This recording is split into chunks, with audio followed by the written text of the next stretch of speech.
Diputados del Congreso de la República buscan, entre otras cosas, de acuerdo a la información dada a conocer recientemente, que la intención fundamental es poder trabajar en función de lo que se puede llegar a hacer en las comisiones de postulación en un proceso bastante complejo, bastante delicado, que se refiere a la selección de los magistrados de la Corte Suprema de Justicia y de la Sala de Apelaciones. Es que algunos diputados afirman que podrían hacer alianzas para elegir a los más idóneos. La batalla final para elegir a los magistrados de la Corte Suprema de Justicia se disputa en el Congreso. Aún se desconoce cuáles serán los mecanismos de votación para determinar la dinámica, explicó el Movimiento Pro Justicia. Lo grave sería que los diputados de la oposición, y no hablo solo del líder, hablo también del bloque Todos, del bloque UNE, del bloque Creo y de los demás, permitan que el gobierno obtenga la mayoría. Se sabe que el Partido Patriota está reclamando por lo menos 9 escaños. La incertidumbre prevalece, manifestó Ibarra, hasta que los bloques se reúnan y definan en el que se podrá tener un panorama más amplio, aunque considera que por parte del oficialismo Vladimir Aguilar y Blanca Stalin tienen posibilidades. La diputada Ninette Montenegro indicó que podría buscar alianzas y que harán entrevistas a los participantes. Nos manifestamos también preocupados porque entendemos que fuera de este espacio, otros sectores, creo yo que especialmente las bancadas mayoritarias ya se han puesto de acuerdo en torno a quienes van a ser sus candidatos a magistrados de corte y de sala. Es impropio, pero así se ha hecho siempre, y la propia presidenta dijo que alrededor de una cama habían decidido eso en el 2004. El partido líder presentó un amparo ante la Corte de Constitucionalidad para que la votación sea pública y el recurso fue planteado como preventorio, explicó el diputado Roberto Villate. Que cada diputado vaya votando candidato por candidato en una forma pública, a viva voz, por quién va a votar y por quién no va a votar. De esa manera, se tarde un día o se tarde 2, yo creo que hay que hacer fiel aplicación del artículo 102 de la ley orgánica. Los diputados tienen 20 días para elegir la nueva Corte Suprema de Justicia y a los 210 magistrados de las salas de apelaciones. Y el diputado oficialista Pedro Muadi habla sobre lo tratado en la reunión privada en Casa Presidencial con el binomio presidencial y los diputados del Partido Patriota. A los legisladores se les pidió que conozcan las propuestas para el oficialismo y que además busquen consensos para conocer el listado de las cortes. Escuchémoslo. Las cortes, la Corte Suprema de Justicia, las Cortes de Apelaciones, todas esas obligaciones que tiene el Congreso pendientes para el resto del año. Todas estas se discutieron y se tendrán que ver conforme vaya haciendo su tiempo en el Congreso. Ya tengo entendido que llegaron las nominaciones de la Corte Suprema, no las conocemos todavía. Cuando las conozcamos tendrán que buscar los consensos para resolver. Y la UNE se quejó de la reciente asamblea del Partido Patriota, no solo por lo caro que según ellos resultó, sino por las supuestas y diversas violaciones a la ley electoral y a la propia Constitución. La UNE, justamente con todos los integrantes, encabezada por su secretaria general, Sandra Torres, han solicitado que justamente los naranjas sean sancionados por las instituciones correspondientes. Y usted ya escuchaba, al parecer, la multa puede ser de $150. Pedir el voto, promover la figura del precandidato en una actividad al aire libre, hacer clientelismo partidista, todo a tan solo unas cuadras del Tribunal Supremo Electoral, amerita una sanción drástica para el partido oficial, dice la Unidad Nacional de la Esperanza, que incluso ven en el acto algo inconstitucional. Es repudiable y repugnante que mientras existe una gran cantidad y gravedad de problemas nacionales, e incluso mientras corría sangre, el partido oficial desobedeciera una vez más el mandato del Tribunal Supremo Electoral que prohíbe la campaña electoral anticipada. Los funcionarios públicos están al servicio del Estado y no de partido político alguno. La bancada verde citará a los ministros de Cultura, Agricultura y Desarrollo Social al Congreso para que expliquen por qué esas carteras prestaron su estructura para la organización del evento patriotista y elevará su denuncia al Ministerio Público y Corte Constitucional. A la UNE se le criticó esta misma práctica.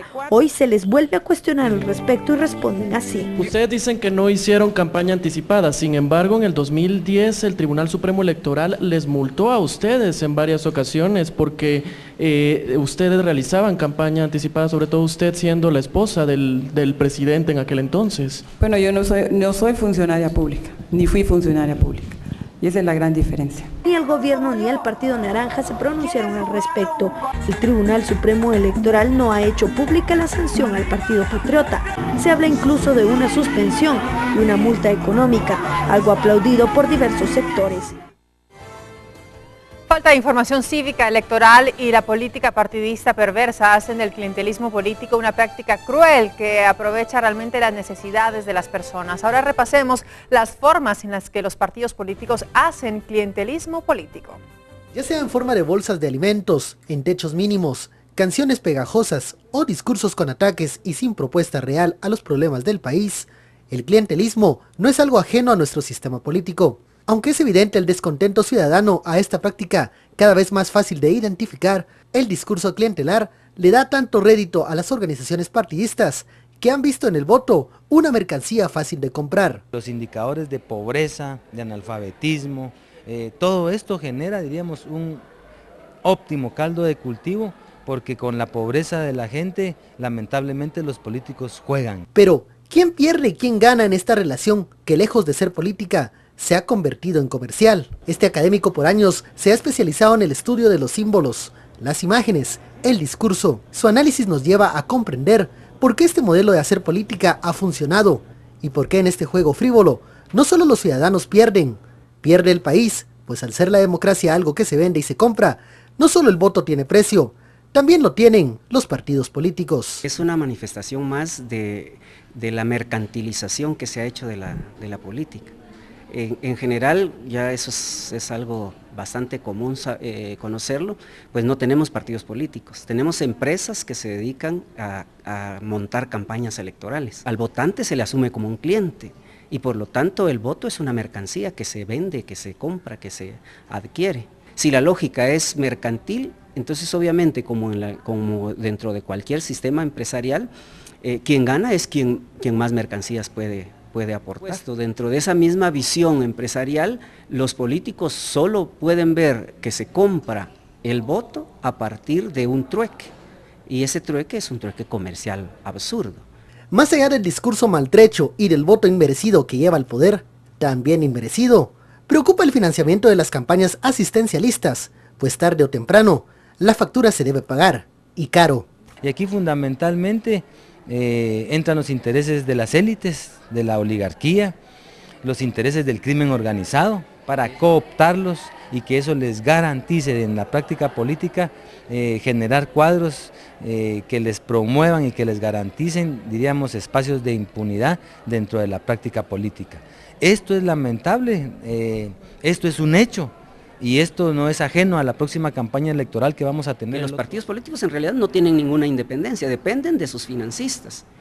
Y los grupos que financian a los partidos políticos justamente también ven a los partidos otra vez desde una perspectiva clientelar.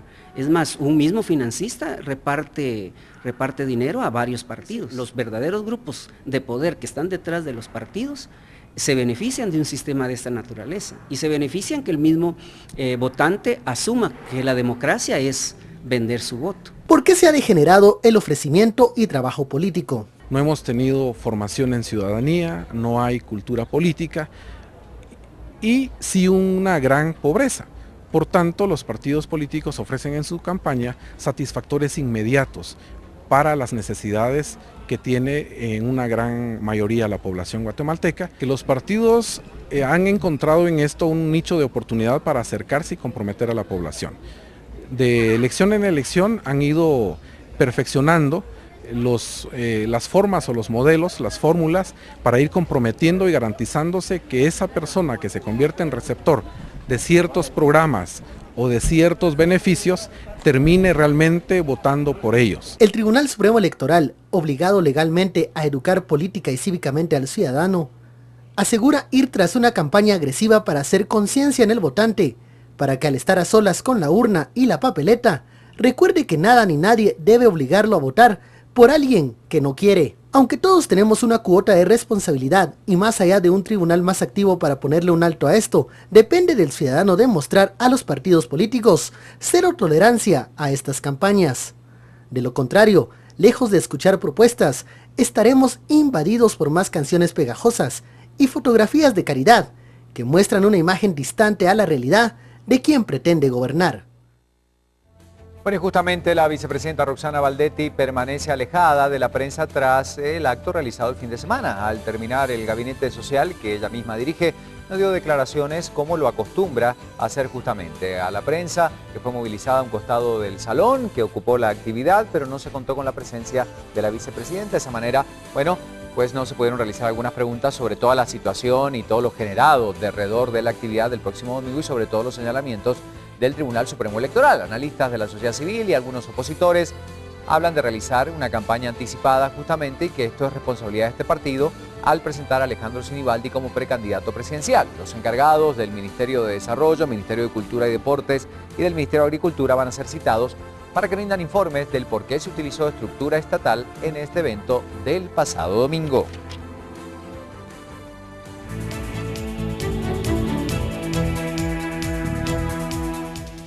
Hoy tenemos más información, la departamental y esta portada. Miremos lo que dice el Quetzalteco. Desde muy temprano está circulando ya en esta región de Guatemala. Linchamientos, uno muere y otro es llevado al hospital. Vemos lo que sucedía entonces en esta región. Bueno, ahí tiene usted parte entonces de lo que esta mañana destaca este matutino.